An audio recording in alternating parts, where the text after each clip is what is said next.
I swear to God, get yourself something to drink, get yourself something to eat, get yourself an IV bag, because we are going to be here forever.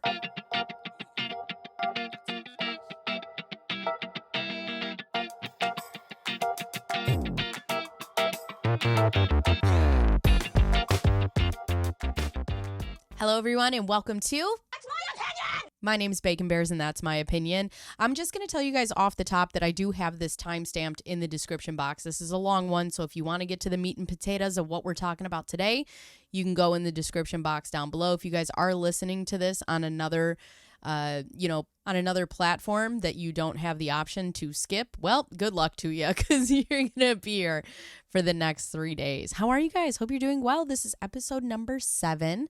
Thank you guys for supporting us in our quest for world domination once again. Today, we are going to be talking about Lori Vallow and Chad Daybell, which are Lori's trial is happening right now. Chad's hasn't been, I don't believe his has been scheduled yet, but we will be talking about that. I did what would be to me a comprehensive timeline, because this is so wild. This whole thing is just, it's something. Don't forget, you can listen to this podcast on any of your favorite audio platforms, and you can watch the version of this on YouTube, which, hello, if you are doing right now. Any interaction with this podcast, such as liking, sharing, commenting, or subscribing, helps support the channel. And also, if you'd like to support this channel in a monetary way, you can now do that with the donation link that is in the description box on YouTube, or the link that is in the description box on Spotify. Also, I'd like to remind everybody that we're not here for a long time, but we are here for a good time. And this is all my opinion based off public-based information and meant for a little kiki on the internet. With that being said, I like to start every episode off with a highlight comment. And the highlight comment this week comes from somebody named Major Payne, which, wonderful movie, great reference. But it actually came from one of my shorts when I was talking about the Menendez brothers. And as you know, we covered the Menendez brothers last week. If you guys didn't see that episode or haven't heard it, I will link it up here somewhere in the cards if you're on YouTube. If not, you can go into my library on one of the audio platforms and listen to it there. But Major Payne says, "Spoiled psychos. I was young when this happened." So I've actually been talking to a lot of people about this case because we had put this episode out last week. And it's interesting because you really, truly have a divide. You have people who are like, no, they just wanted to take the money. And then you have people who are like, listen, they were abused and we understand what happened with the Menendez brothers. Unfortunately, in a situation like this, I personally think that two things can be true at the same time. I think that you can have children who are abused by their parents, who are also never held accountable for their own actions and don't know how to take any sort of responsibility, and also are spoiled. I think that sometimes, if you already have sociopathic tendencies or narcissistic tendencies, I think it's really about the environment that could nurture something like that and truly have an outcome like this. I don't think that there's any winners, obviously. And I just think that, unfortunately, this is a case where two things can be true, but we'll never know what the truth is, right? So they say that, there's 3 sides to every truth. There's your side, my side, and then the actual truth. But I just think it's complicated. Like I said before, I think if you look at it and the boys are abused up until the time they're 20 to when they kill their parents, and then they go to prison for the rest of their lives, that is super tragic. But then if you have spoiled brats who kill their parents, also extremely tragic, but then they deserve to be in prison. And I think the question comes from the first trial and the second trial is, were they treated fairly in the second trial when they weren't able to give the same information that they were in the first one? I don't know. If you guys have a different opinion than me, please leave it in the comment box down below. So thank you for this week's highlight, Major Payne. In housekeeping, did Lyle Menendez have any priors before they got busted for the robberies is one of the things that I wanted to ask from the last episode. I could not find anything. I couldn't find anything at all. Also, the second thing that I wanted to address was the fact that I had a hard time deciding, saying petrol and gas station. So I was reading a news article that was based out of the UK. So when they said petrol station, I'm like, what is that? Because I live in America. So we're gas stations here. So for me, it's a gas station. And then I was like, oh, a petrol station is a gas station. So that's that on me being an idiot. With that being said, I don't want to spend too much time on the intro because this case is so horrifically long. I just want to get into it. Trigger warning. We are going to be talking about some heavy stuff. There are children that pass away in this episode. There is murder. There is religious talk. There's a lot of things that can make us really uncomfortable. I tend to try to keep things light and airy just because when things make me uncomfortable, I laugh, or it just helps me kind of, organize my thoughts. And I'm also going to try not to divert because this is a lengthy one. So just like I said, grab a drink, grab a snack. This is something. Some of you may have heard of the names Lori Vallow and Chad Daybell in the media lately, and that's because their trials have just begun. Well, at least Lori's has. Hers started on April 10th. Chad Daybell's, I don't think, has been scheduled just yet. But at the time of this particular recording, it is just Lori. They have a slew of charges being brought against them, including murder and conspiracy in connection with Lori's 2 children and Chad's ex-wife, Tammy Daybell. But how did we get here? Like always, let's start at the beginning. Lori Noreen Cox was born on June 26, 1973 in California, and I didn't find much in between then and 1992, which was noteworthy, but she was 19, and that's when this party really kicks off anyways. So in 1992, when Lori was just 19, she was married to her high school boyfriend, which quickly ended in divorce, and I think most of us could easily say that if we married our high school boyfriend, that is not who we would be married to today. Some people maybe. Me, nah. At 22 in 1995, she then married William LaGoya, and together they had a son named Colby in 1996. They were then divorced in 1998. In 2001, Lori married a man named Joseph Anthony Ryan Jr., who adopted Colby legally, and then together they welcomed their daughter Tylee Ryan in 2002. And on May 18th, 2005, they were then divorced. Now, on a list of things to remember, because as we go through this process, we're going to come back to other pieces. So just keep this one in the old noggin up here, okay?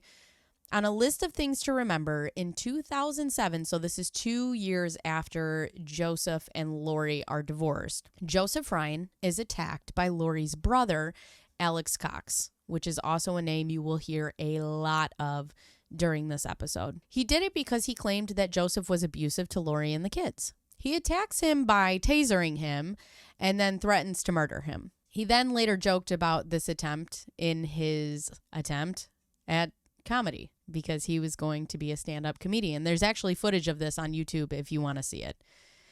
So that's neat. He then pled guilty to this and was sentenced to 90 days in jail.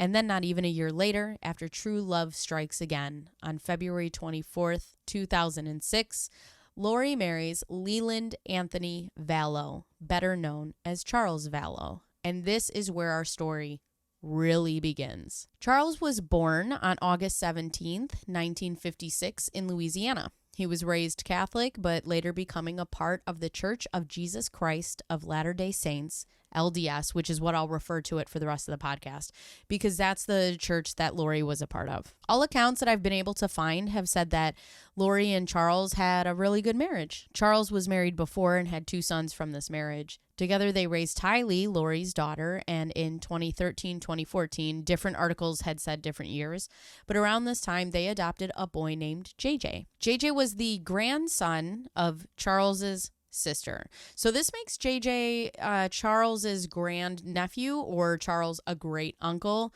whichever one makes more sense in your brain. It was also a condition in the adoption of JJ that the Woodcocks, who were JJ's grandparents, were able to stay in his life and keep connection. So one thing that I want to add here, just because I think it's important to especially JJ and his story, is JJ was diagnosed with autism. And it was actually said that Lori was a great mother to him. She was patient, she was understanding of his needs, and she was just the perfect mother for JJ. In 2014, they moved to Hawaii, and it's there that they operate a small business. And the Woodcocks, the grandparents, wouldn't be able to see JJ as often, but they kept in touch with him by frequently calling him and FaceTiming him, like all the time.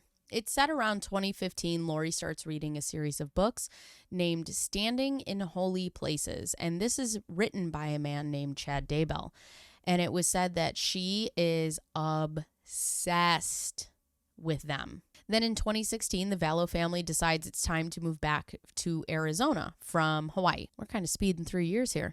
In 2018, Lori and her friend Melanie Gibb, which is somebody that you'll want to remember through this episode as well, go to a Preparing a People event. Preparing a People is an organization whose mission it is to help prepare the people for the second coming of Christ. Jesus Christ. And for those of you who don't know about the second coming of Christ, it is said that when he returns, the righteous dead on earth will be resurrected, and together with the righteous living will be glorified and taken to heaven. But the unrighteous will die, and then that's it for everybody. That's the end. Jesus comes. He's like, you, and me.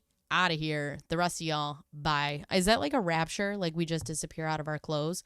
This is where Lori and Chad would meet for the first time.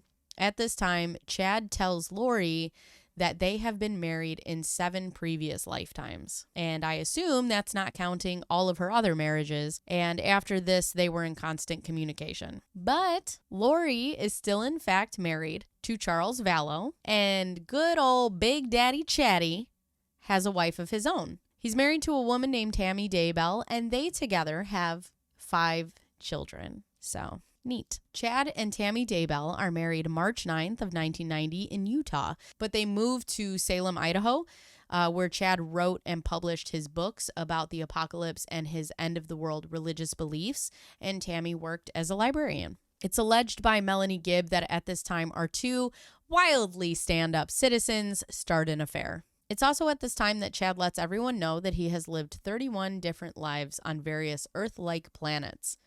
He would refer to people as light or dark, and if you were dark, then you were a follower of Satan, and if you were light, you were a follower of Jesus Christ. But not our little Lori. No. Lori, she's not dark. She's not light. No. She is an eternal being. That's right. She's a goddess. He told Lori that she had lived 21 lives, which only 5 of them were on this planet. You know, the one that we all live on. And so naturally, Lori gets sucked up into these beliefs. And I have to assume that when you have someone like Lori who's falling in love and getting married and all these different times and breaking up and falling in love in short amounts of time, she's looking for a place to feel important. And I think that's important to her. And when you don't find importance in yourself, it's easy to get sucked up into things that you shouldn't get sucked up into. So I think when she met Chad, and Chad was telling her that she's a goddess and she's an eternal being, and they were already married and he loves her and they were meant to be together and he was doting on her, I think it's easy for her to get caught up into these fanciful things. Now, I'm going to tell you that, and then I'm going to say this.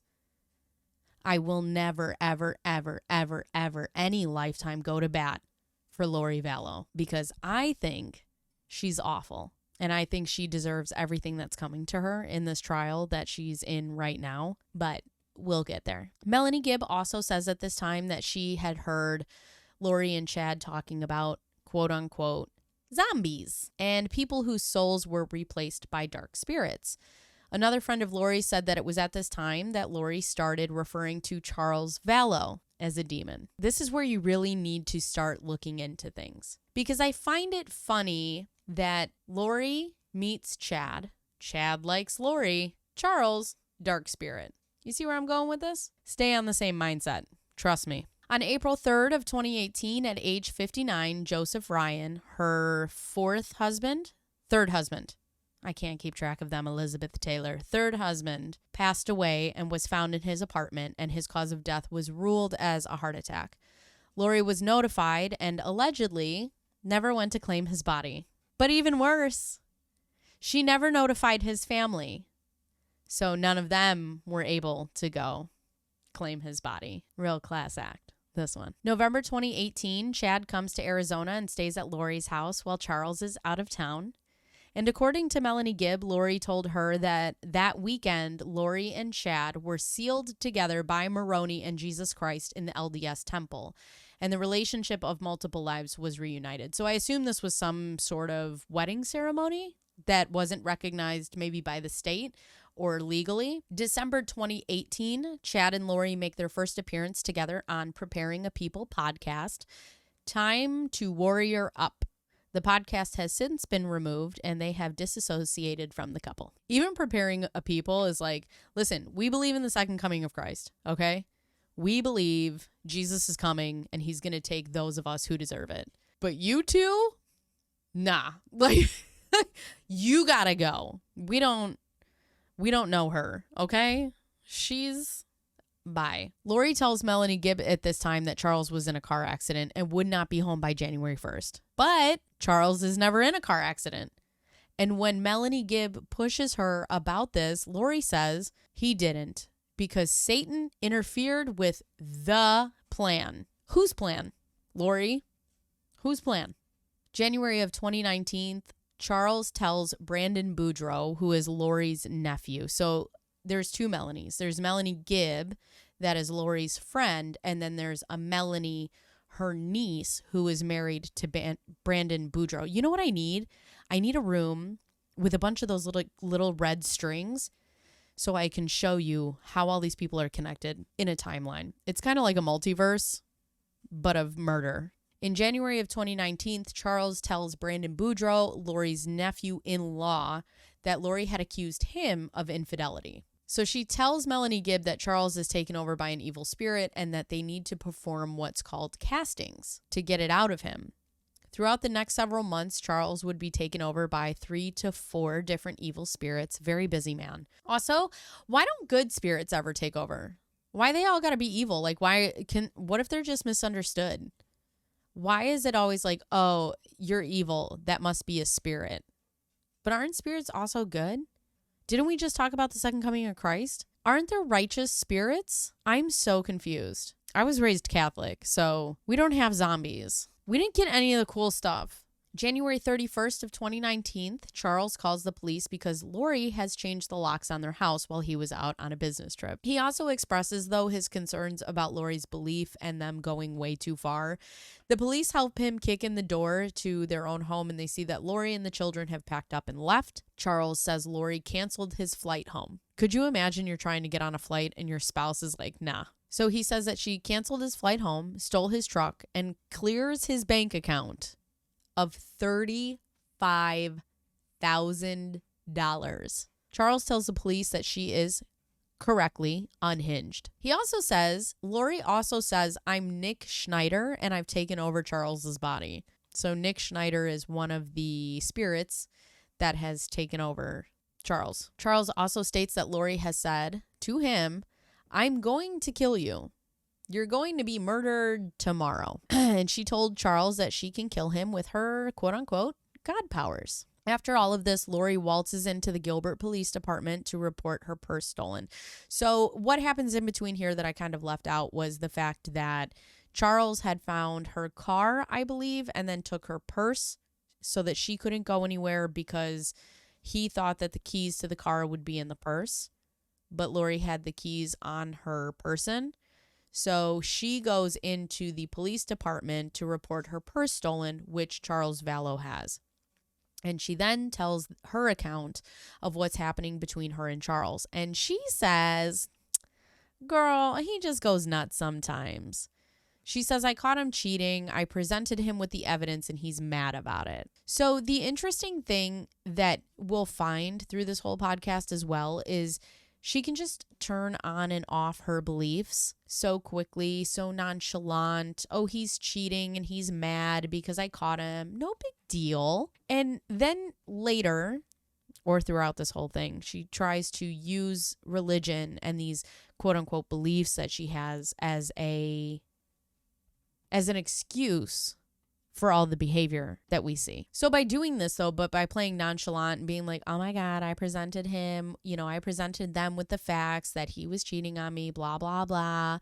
Lori is actually able to spin it so that the police think Charles is the one in mental distress, not Lori. They actually think that he's acting weird. In February of 2019, Charles says that Lori told him she no longer cared about him or JJ, her son, that she adopted, who she was the perfect mother to, who has special needs. I just don't care about him anymore. God, I hate you. I hate you so much. She also stated that she was the reincarnated wife of the founder of the LDS Church, Joseph Smith. Charles becomes worried about Lori and actually goes to the police. He says that Lori believed she was a god preparing for the end of days, and he also says that Lori threatened to murder him, and at this time, she disappears for 58 days. She just leaves. Bye. She leaves the kids with Charles, and the Woodcocks actually, I believe, take JJ for a while because Charles has to go to work and, be a regular human being and parents to children. And then we find out later that Lori is just in Hawaii for 58 days. So there's that. That same month, Charles files for divorce, stating Lori threatened to kill him. Now, it's important to remember we are in February of 2019. Charles files for divorce, stating Lori threatens to kill him. She took $35,000 from their joint bank account and stole his truck. He then gets an order of protection because at this time, he was genuinely in fear for his life. She had said that she was going to murder him. She didn't care about him anymore. He's possessed. He's a dark spirit. She's off the deep end. He also said that he was concerned for JJ, which obviously Lori's sitting there telling him she doesn't care about him anymore.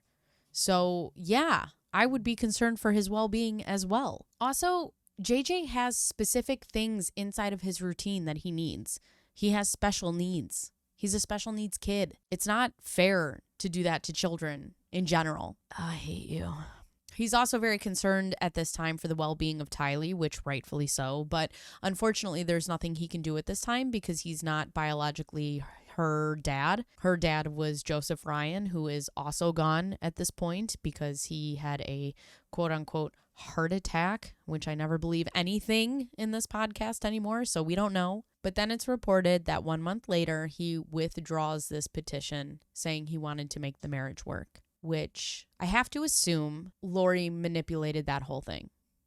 It's my opinion that this woman would go to him and be like, wait a second, we don't have to do all this. We don't have to get a restraining order. We can work this out together.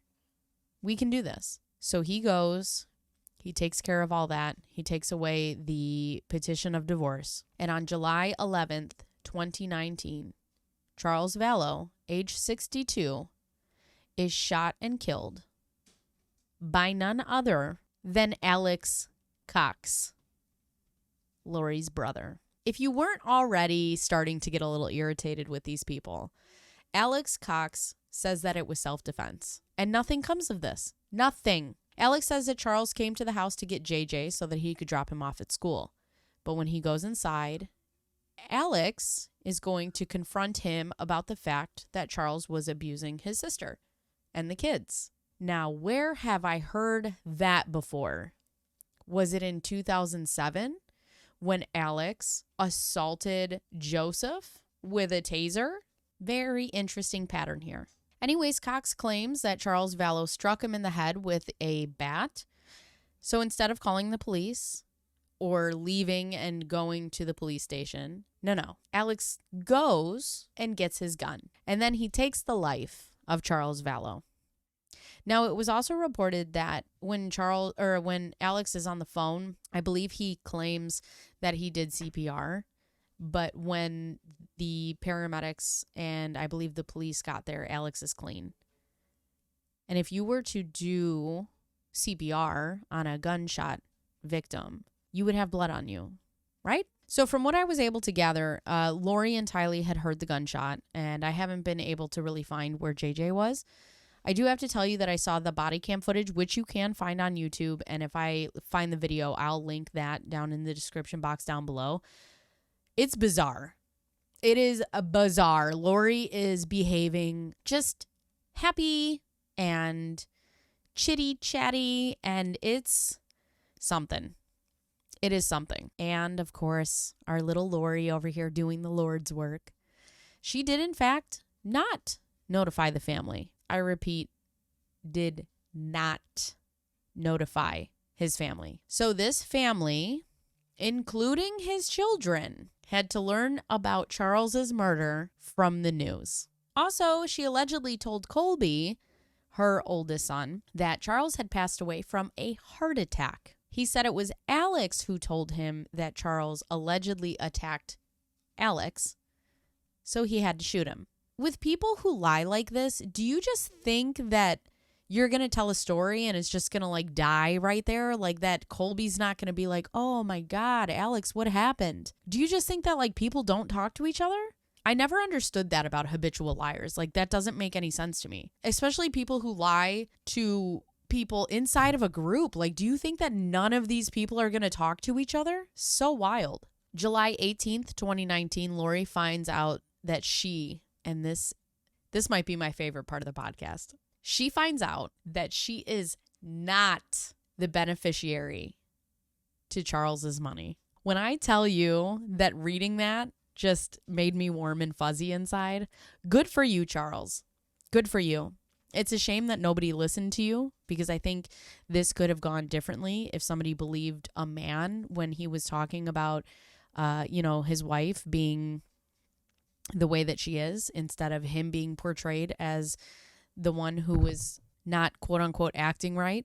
But good for you for knowing better. Before his death, he changes the beneficiary to Kay Woodcock, his sister. It is reported that Lori talks to Chad and says, I just got a letter from the insurance company. I am not the beneficiary. And I quote, it's a spear through my heart. And to that I say, good.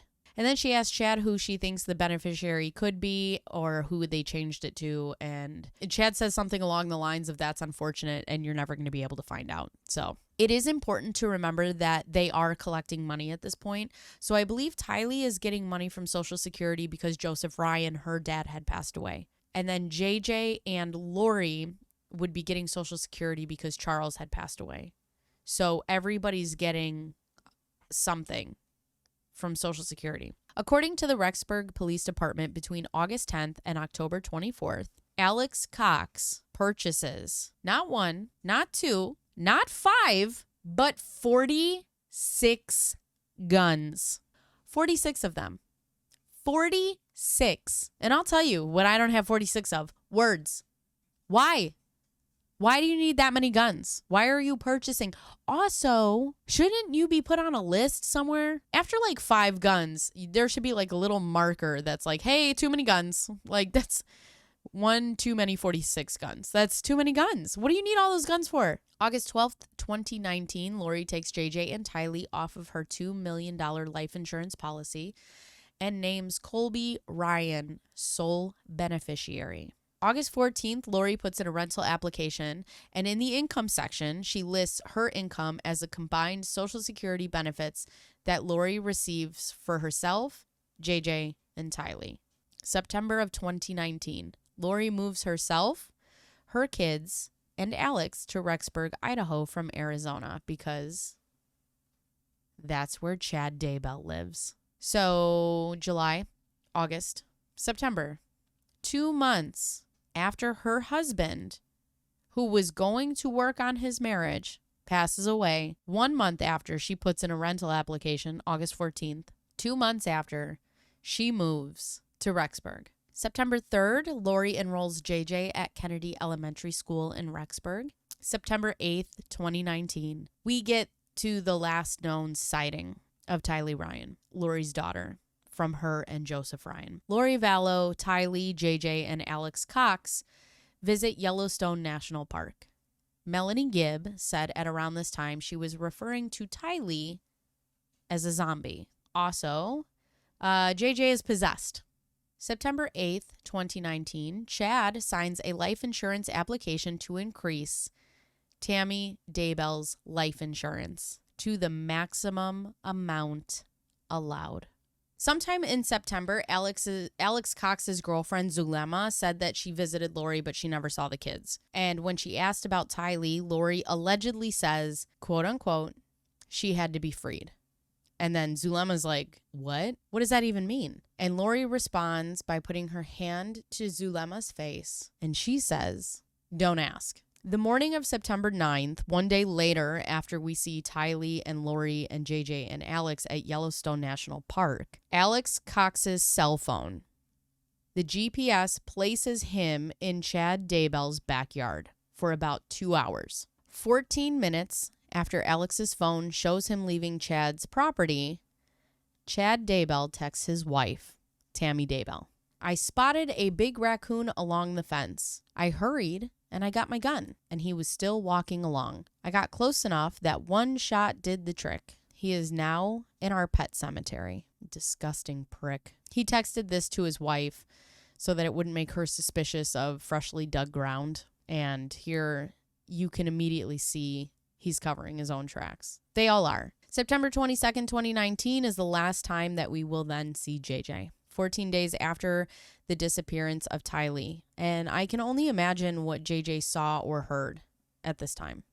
Like what he was exposed to. Melanie Gibb again reports that her and her boyfriend were staying with Vallow in Utah for the weekend. And Lori tells Melanie Gibb that JJ has an evil spirit in him and he's becoming more difficult to manage. Melanie said she did not notice any changes in JJ when she was there with him. The night of the 22nd, Alex Cox carries JJ into Lori's apartment. And the next day, Lori is telling them that JJ had an episode and Alex had to take him away. She said that he was climbing the cabinets, the fridge, and he knocked over a picture of Jesus Christ. And he is never to be seen from that day ever again.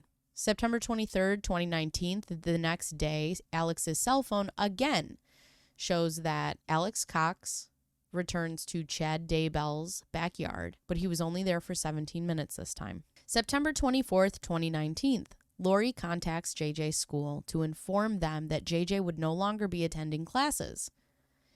And when the principal of the school or the administration says, oh, well, just tell us where JJ is going and we'll transfer his papers over there for him, she said, no, that's okay because he's going to be homeschooled in Louisiana with his grandparents. October 2nd, 2019, Brandon Boudreaux reports that someone shot at him outside of his home. The person was holding a gun with a silencer and shot at him in his car. Brandon said that only 5 people at this time knew where he lived. And I don't know if he was divorced from Melanie or getting a divorce, but Melanie, Lori's niece, is one of them. It is reported that the shooter drove a Jeep registered to Charles Vallow, who is, at this point, deceased.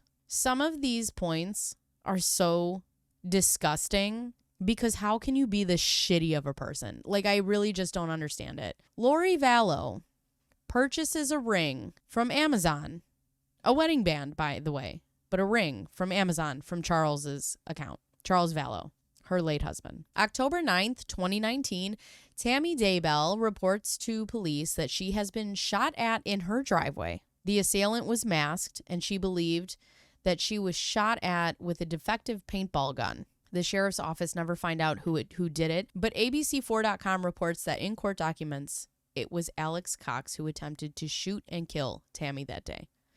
How they know that, I don't know. I'm going to have to figure that out, but shocking? No. So in October of 2019, 2 Venmo payments are made from Tylee Ryan's account to Colby, Lori's oldest son. On October 10th, a payment was sent with a text that said, quote unquote, we love you. And then another one was made October 16th with a heart emoji. After this, Colby's like, something's not right.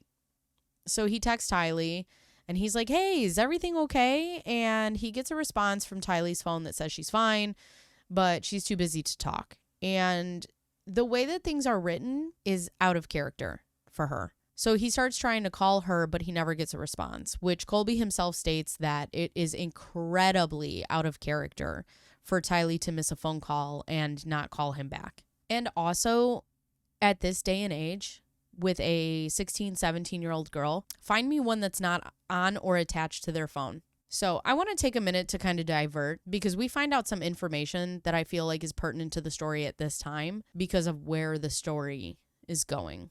So I think it's important to know that in other search history of Chad Daybell's and Lori Vallow's phones, you will find searches for all of these things. And this is between August and whenever. And the reason that we have this information is because we have the trials now, right? So we have all this evidence, but it's interesting to see this happening in real time when they're searching these things and when stuff in the story really starts to shift. So we find searches for malachite, which is a crystal for healing and chakra balancing. Gerber life policy, life insurance for children. You know, I have to ask, right? So you believe in the second coming of Christ and you believe in doomsday. Is Jesus also collecting 401ks? Because why are we looking into life insurance policies? Oh, that's right, because this is all bullshit. That's right. I forgot. And don't get it twisted. I was born and raised Catholic, and I believe in Jesus Christ. I believe in, God and all of these things. I don't care about religion. I don't care what religion you find happiness in. I have a problem when people use it as an excuse. Oh, it's Jesus who made it this way, or it's God who made it this way, or I don't like you because of the Bible, or I need to do these things. No, nobody ever said that. Nobody ever said that. Also, nobody ever said you needed to take anything upon yourself, especially with the second coming of Christ. The second coming of Christ is coming. He's going to take care of it. Righteous souls go up. Bad souls go down.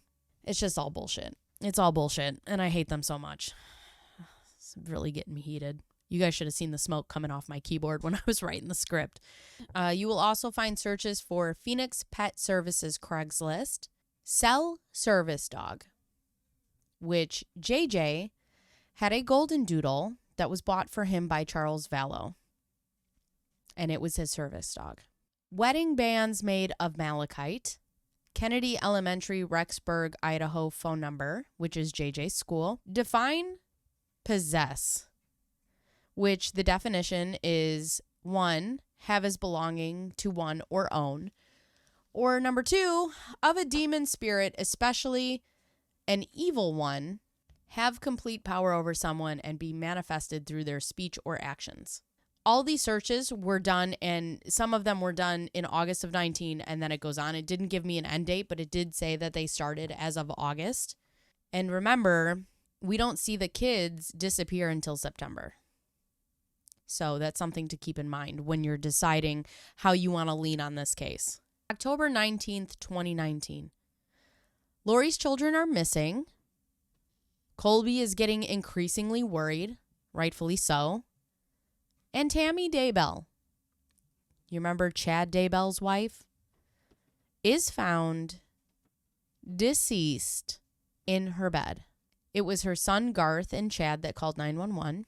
And reports say that the Daybell children declined an autopsy because the coroner said that Tammy's death was due to natural causes. And they believed this because they said Tammy was ill before she passed. Something I can tell you as a spouse, if my husband passes away, it is my right as a spouse to or not to get an autopsy. So Chad denies the autopsy. When Melanie Gibb asked about Tammy, Lori said she had a dark entity in her, and we had to do what we had to do to get the spirit out of her. Oh, and also Lori said that Tammy was getting suspicious of Chad having an affair. But that means nothing. No, she's possessed, has a dark entity. Not the fact that she was causing waves for Chad Daybell. And by the way, just so you know, Lori was looking up wedding rings before Tammy was found deceased. October 22nd and 23rd, Tammy is buried, which rest in peace. And Lori is searching wedding dresses in Kauai. November 5th, 2019, 2 weeks and 3 days after the death of Tammy Daybell, Lori Vallow and Chad Daybell get married on a beach in Hawaii. Yay! It is reported that Chad told people that Lori didn't have any kids under 18, and Lori was telling people that Tylee passed away years earlier. What is it with these people and not getting their story straight? Like, if you're going to do crime, can you at least try? November 7th of 2019, Zulema and Alex Cox get engaged. What a happy time. Around this time, Kay Woodcock, who is JJ's grandmother, calls the police and asks them to check on JJ because something is not right. She's used to hearing from him all the time. She's used to FaceTiming him. She's used to being in constant contact. And rightfully so, she is concerned. And the police go to check in on JJ. November 26th, the police go to check on JJ. And of course, Lori tells them that JJ is in Arizona with a family friend. Melanie Gibb damn. She just threw you under the bus. She was like, yeah, she's with Melanie Gibb. I mean, there is no part of this that I find shocking, but I also have no words. A neighbor said that they saw Alex and Lori packing a truck the same night that the police came. And while the police be doing police things, you know, making a little ringy-dingy over to Melanie Gibb, like, Lori, babe, please, if you're going to lie. So the police call Melanie, and actually she doesn't say anything at first because she doesn't know what to do, right? She's like, I don't know what to do. But Melanie says that JJ isn't there. And also it's reported that she comes back later and says that Lori and Chad asked her to lie about his whereabouts. I don't know, man. You know, I've never been in this position, which I pray that I'll never be in this position. But everybody would like to think that the police would call and they'd be like, JJ's missing, you know, but you don't know. You don't know when you're in this and somebody's calling you and they're like, you have to lie. Like, you're like, wait, you're my friend. I trust you. I know you. I've seen you as a mother. I think you're a good mother. You could never do this. I think sometimes things are so far out of the scope of our own realities that we're like, this could never possibly be happening. But thankfully, Melanie comes to the police and she's like, no, JJ was never here. They asked me to lie about it. Something's up. November 27th, while police be policing, they go back to Lori's house and these guys are so busy. I can't get more than 3 chores done in one day. They go back to Lori's house and it's abandoned. Gone. Toast. Bye. Dust. Just a cloud of dust where people used to be. Out. They also then search Chad's house, which they don't find anything at this time. However, in Lori's garage, they find a ghillie, which is one of those camouflage suits that you can like, you blend into like bushes and trees. I'll put one up here so that you guys can see it on YouTube. Lots of ammunition, which, yeah, because Alex has 46 guns. What are you, fucking Rambo? Like, what do you need that many guns for? A rifle, a handgun, rope, duct tape, and several silencers. They discover emails and books from Chad Daybell. They search Alex Cox's apartment and Melanie's, who is Lori's niece, and they find those white-looking hazmat suits. Yeah. And a rental agreement for a storage unit in Rexburg, Idaho. The quickness that all of this just escalates is wild. December 11th, 2019, Fremont County Sheriff's Office are like, none of this is okay. And they grow suspicious of Tammy Daybell's death, which, thank God. And they go back and they exhume her body and they get it autopsied. And the results, Tammy Daybell has been asphyxiated by someone else. Who could that be? Around the time of Tammy's death, Alex makes a joke, Alex Cox, and he says, I hope I'm not their fall guy for Tammy's death. Ha ha, chuckle, chuckle, laugh, laugh. And then one day after he makes this comment, December 12th, 2019, Alex Cox also passes away of natural causes. Nothing has come of this one, I do have to say. Even now in the trials and stuff, it is reported that his death was also ruled natural causes, and indications of a blood clot wedged in his arteries of his lungs. Stress, karma, I don't know. December 20th, 2021, Rexburg Police Department announced that JJ and Tylee are missing and that their disappearance could be linked to the death of Tammy Daybell. Also, December of 2021, the Rexburg police state that Lori and Big Daddy Chatty are persons of interest, you sons of bitches. January 3rd, 2020, JJ's grandparents are begging the Daybells to just give them JJ. They're like, just give him back. We'll take care of him. They even offer them $20,000 as a reward for their grandson. January 25th of 2020, authorities served Lori in Hawaii with an order requiring her to produce Tylee and JJ. The Kauai Police Department said that they had served Vallow with an order which required the mom to physically produce her children to the Idaho Department of Health and Welfare by January 30th. Also, I believe it's this time that there is a video that you can also find on YouTube of a reporter catching up with Chad Daybell and Lori Vallow, and they're like, "Hey, where's your kids? Where are your kids?" And I remember him saying in this video, like, I know where my kids are every moment of every day. Where are your kids? And she doesn't say anything. January 30th, in fact, comes and goes, and no kids. February 20th, my new favorite holiday, 2020. Lori Vallow is arrested in Hawaii and extradited to Idaho. March 2020, it was reported there are documents that Lori and Chad were convinced that Tylee and JJ were possessed, which makes sense because Melanie Gibb had talked about how they referred to both of the kids being zombies. June 9th, 2020, police execute a search warrant at Chad Daybell's home where they discover human remains buried at the Daybell's quote-unquote pet cemetery. The same day, Chad is arrested.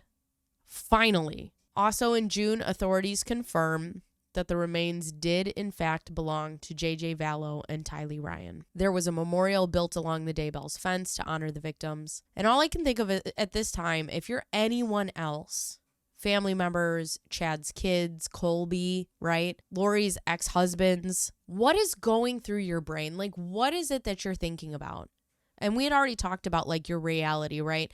You know someone to be something. And all these pieces are falling in line.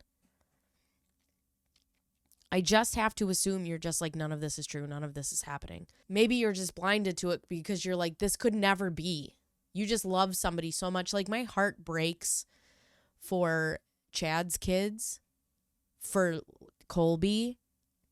You know, Colby lost his brother and sister and at the hands of his mom.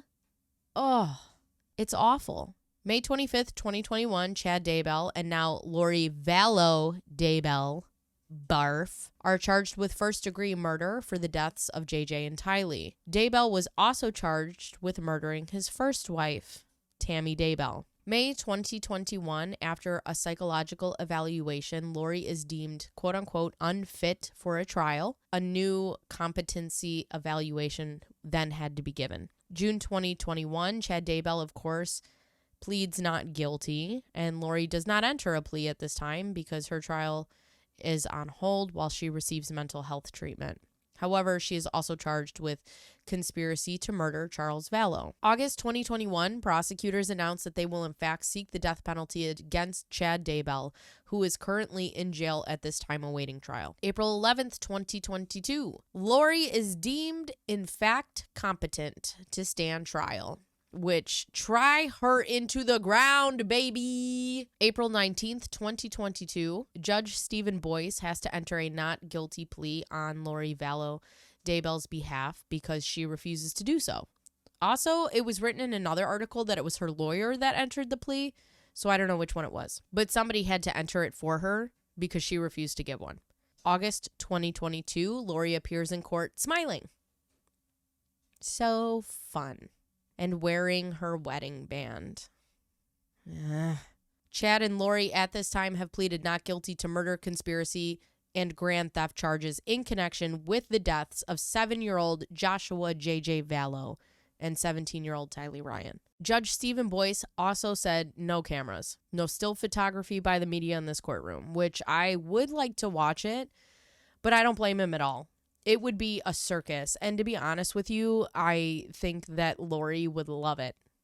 I think this is her wheelhouse. Again, earlier I had said, I feel like she is the type of person who wants to be, quote unquote, important. And we've made it to 2023. March 2023, Judge Stephen Boyce severs the trials, and there will be 2 trials held separately for each one of them. March of 2023, it is decided that Lori will not face the death penalty because her attorneys argued that they would not have enough time to fully review a large amount of evidence that was turned over in the recent weeks, and that the judge agreed to this. Lori did not waive her right to a speedy trial, so her trial could not be rescheduled, then putting her defense team in a place that they are not having enough time to review this, which, if you ask me, that's a good thing, because I feel like if they did have the time, those prosecutors would be able to just simply drive her into the ground. However, at this time, Chad will still be facing the death penalty. April 10th, 2023, opening arguments. And God knows I love the argument of a courtroom. Prosecutor Lindsay Blake says Lori and Chad used religious beliefs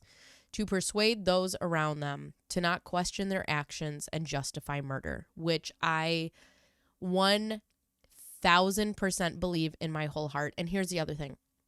If you truly believed in these religious beliefs, why plead not guilty? Why just be like, listen, we saved them. I saved them from the world. I saved them. I did this for them. They were dark spirits. And you don't say that in a courtroom because you don't believe it. So she argues that Lori wanted money and Chad, and nothing was going to stand in her way. Not her husband, not Chad's wife, and certainly not her children. The defendant used money, power, and sex to get what she wanted. It didn't matter what it was. Defense attorney John Archibald opened with, "We get to choose our religious beliefs," and Lori began to change hers when she met her husband, Chad. Like, I look at defense attorneys sometimes and I'm like, why? And I know that we have to have like a fair legal system and we have to have defense attorneys, but do you think there's ever defense attorneys that like sit there and they're like, that just cringe at their own job? Good luck. Actually, not good luck, because I want both of them to go to prison. As of right now, that's all we have. If you guys want me to cover this case, I would be more than happy to, because personally, I am keeping up with it. So if you guys want me to really watch it and like relay back to you what was happening, I'd be more than happy to do that. My brain is so burned out from this script and this whole thing. I don't have any thoughts. Well, my thoughts are that their religious beliefs, quote unquote, is bullshit. And they used that, and they're trying to say that there's a second coming of Jesus, and it's just so interesting to me that every person who gets on your case or causes a little bit of friction is a dark spirit. How convenient. How convenient. All because you two couldn't just get a divorce. Like, that is something I will never understand, is people who can't just get a divorce. Just divorce. Go. Just go live on the beach by yourself, away. Bye. Why do you have to drag everybody else with you? Even worse, you didn't even drag everybody else with you. You literally just annihilated everybody else. Just go.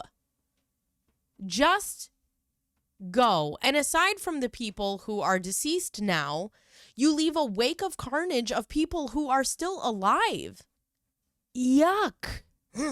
As a mother, and as a mother of a special needs son, this woman can, and with all due disrespect, get fucked. But after hearing this whole horrific story, I'd like to leave you with what I think is the most important piece of information, and that's who JJ and Tylee were. So if you leave this podcast with anything, let it be this. Tylee Ryan was born on September 24th, 2002, and was just a wonderful girl. She was described as loving and constantly laughing. She loved spending time with her friends, watching The Office.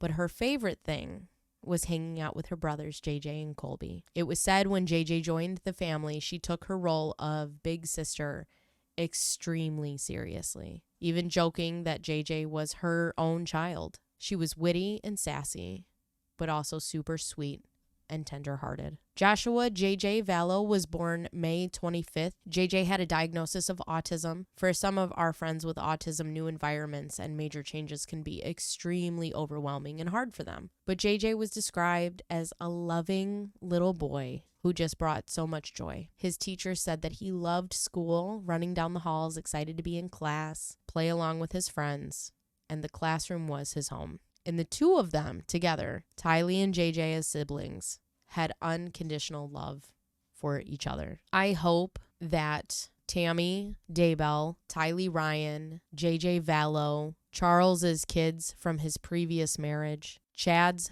5 children, all get justice. I can't imagine what it's like to lose a loved one at the hands of someone you love. Oh, and Colby. Also, I've listened to Colby's conversation with his mother when she was in the jailhouse, and it just, oh my God, what a nightmare. What a nightmare. I can't imagine what any of these kids are going through, what any of their family members, what the Woodcocks are going through, JJ's grandparents. It's tragic and horrific. And for people to use religious beliefs and then sit in a courtroom and plead not guilty, and for Lori to be sitting in a courtroom smiling, is, I think, the most disgusting act of human behavior. And you deserve everything that's coming to you. It's awful. these podcasts keep getting darker and darker, so I hope you guys stick around for a while. Anyways, don't forget to subscribe, share, like, comment so we can achieve world domination. You guys have been absolutely wonderful. I do plan on going live soon on Twitch once we get our internet back up and working, so look forward to that. And with that being said, my name is BaconBearzz, and god damn it, this is my opinion. Bye!